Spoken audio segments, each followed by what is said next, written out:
Hello everyone and welcome to The Buzz, the weekly sports show featuring all the latest on your Yellow Jackets.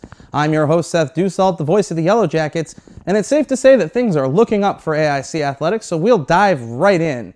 Cross country was at the Trinity Invitational on Saturday, and the women finished fourth as a team, led by Katie Olding's fourth place finish, while the men won with 6 of the top 13 spots, including Titus Kiptu's top time of 15:51.7 to take the individual title in his debut. They have a week off before competing again. On to men's soccer, which had a great opening weekend and sits 2-0.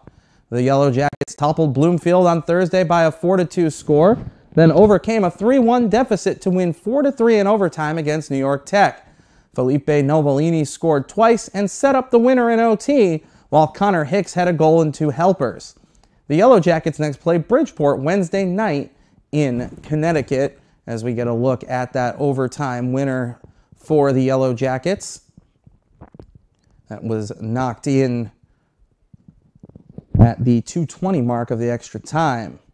Women's soccer split at the SNHU Invitational. They defeated St. Thomas Aquinas 3-0 thanks to 2 Tristan Berger tallies before falling 2-1 to Mercy on Sunday. They'll head to Assumption this Friday.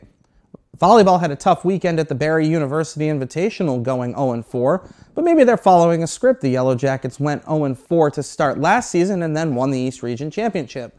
They'll next compete at the Wildcat Invitational at Wilmington University this weekend. Women's rugby came up just short, dropping a 19-17 decision against Mount St. Mary's of Maryland on Saturday.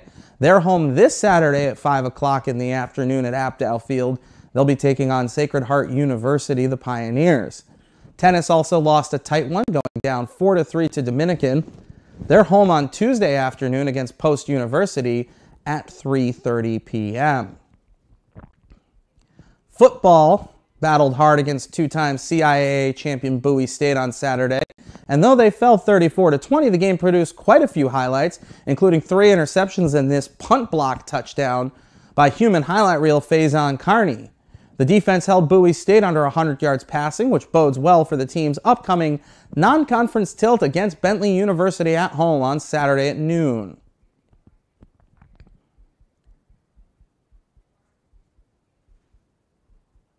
Men's and women's golf both played their first rounds yesterday, with the men at Franklin Pierce and the women at St. Rose. They're competing in the second round of their 2-day tournaments as we speak.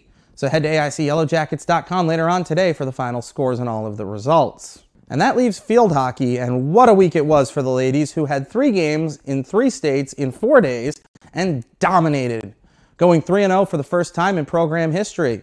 The Yellow Jackets beat New Haven 2-0, took down Slippery Rock 2-1 despite playing man down for the final 23 minutes, and handed Malloy a 3-1 loss. 7 goals from 7 different goal scorers for the Yellow Jackets, including that one there by Lily Watson. They head to Southern Connecticut State on Wednesday evening. And that brings us to our Athletes of the Week, the first ones of the 2019-20 campaign.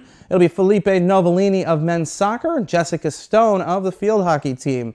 Now, we've already covered Novellini's exploits.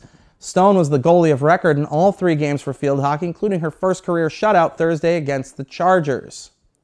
So that's The Buzz. Thank you for tuning in. But before we go, one last reminder that our first Yellow Jackets Club luncheon is coming up next Tuesday, September 17 in the Stinger Pub. So be sure to stop by to hear from our student athletes and coaches. Until next time, this is Seth Dussault, the voice of the Yellow Jackets, signing off. Go Jackets!